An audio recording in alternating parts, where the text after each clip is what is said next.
മൃഗങ്ങളുടെ കൂടെ വളരുന്ന, മൃഗങ്ങളുടെ ഭാഷയറിയുന്ന, മൃഗങ്ങളെപ്പോലെ തന്നെ പെരുമാറുന്ന മനുഷ്യക്കുഞ്ഞ്, അല്ലെങ്കിൽ ഒരു മനുഷ്യൻ.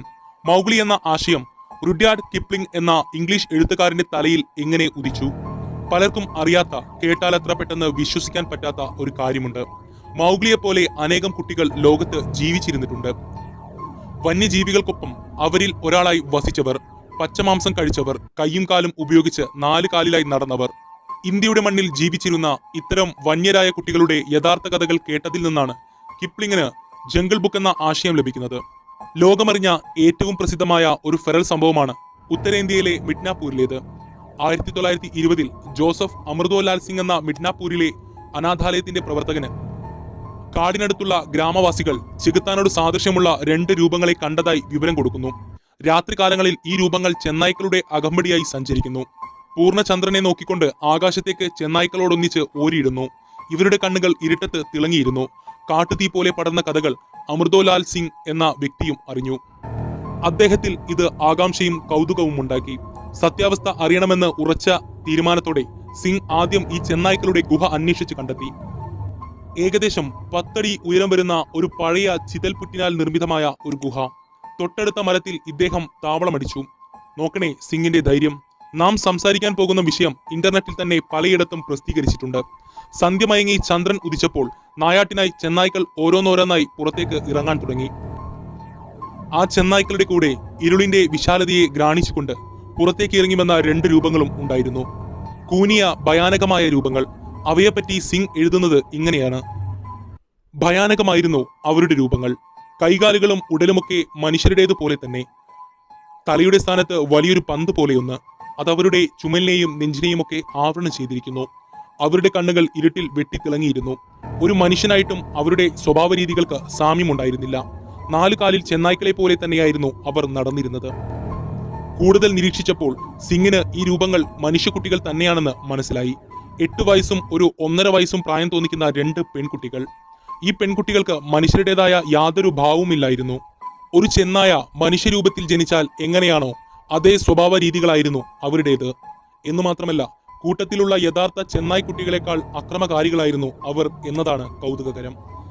ഏതായാലും ഗ്രാമവാസികളുടെ സഹായത്തോടെ ഒരുപാട് നാളത്തെ തയ്യാറെടുപ്പിനും കഠിനാധ്വാനത്തിനുമൊടുവിൽ അവരെ കെണിയിൽ വീഴ്ത്താൻ അയാൾക്ക് സാധിച്ചു. അവരെ പിടികൂടിയപ്പോൾ ആ ചെന്നായ് കൂട്ടത്തിലുണ്ടായിരുന്ന ഒരു പെൺചെന്നായ ഭീകരമായി അക്രമാസക്തിയായതിനാൽ അതായിരുന്നിരിക്കാം അവരുടെ അമ്മ ചെന്നായ എന്ന് സിംഗ് അനുമാനിച്ചു. 2 പെൺകുട്ടികളെയും സിംഗ് തന്റെ അനാഥാലയത്തിലേക്ക് കൂട്ടിക്കൊണ്ടുവന്നു. മുതിർന്ന പെൺകുട്ടിക്ക് കമല എന്നും 1.5 വയസ്സുകാരിക്ക് അമല എന്നും പേരു നൽകി. അവരെ മറ്റു കുട്ടികളോടൊപ്പം കളിക്കാനും പ്രോത്സാഹിപ്പിച്ചു. എന്നാൽ മനുഷ്യരുടേതിനേക്കാൾ ഇവർക്ക് താല്പര്യം നായ്ക്കളുടെയും പൂച്ചകളുടെയും സാമീപ്യമായിരുന്നു. വന്യമൃഗങ്ങൾ എങ്ങനെ ജീവിക്കുന്നോ അതുപോലെ തന്നെ ഇവരും ജീവിച്ചു പോന്നു. ധരിപ്പിക്കുന്ന വസ്ത്രങ്ങൾ മുഴുവൻ അവർ കടിച്ചു കീറി. പകൽ മുഴുവൻ ഉറങ്ങുകയും അർദ്ധരാത്രി എഴുന്നേറ്റ് ഓരിയിടുകയും പ്രകോപിപ്പിക്കുന്ന മറ്റു കുട്ടികളെ ആക്രമിക്കുകയും കടിക്കുകയും ഒക്കെ ചെയ്തു. പച്ചമാംസം കഴിക്കാനായിരുന്നു അവർക്ക് കൂടുതലും താല്പര്യം. മാംസത്തിന്റെ ഗന്ധം വളരെ ദൂരത്തു നിന്ന് പോലും അവർ പിടിച്ചെടുത്തു. മറ്റു മനുഷ്യരെ അപേക്ഷിച്ച് ഉയർന്ന കേൾവിശക്തിയും ഘ്രാണശക്തിയും ഉണ്ടായിരുന്ന അവർക്ക് പകലുള്ളതിനേക്കാൾ കാഴ്ചശക്തി രാത്രിയിലായിരുന്നു. ഈ പറഞ്ഞ സവിശേഷതകൾ എല്ലാം തന്നെ അവർക്ക് ചെന്നായ്ക്കളുടെ കൂടെ ജീവിച്ചത് കൊണ്ട് ലഭിച്ചതായിരിക്കും എന്നാണ് വിശ്വസിക്കുന്നത്.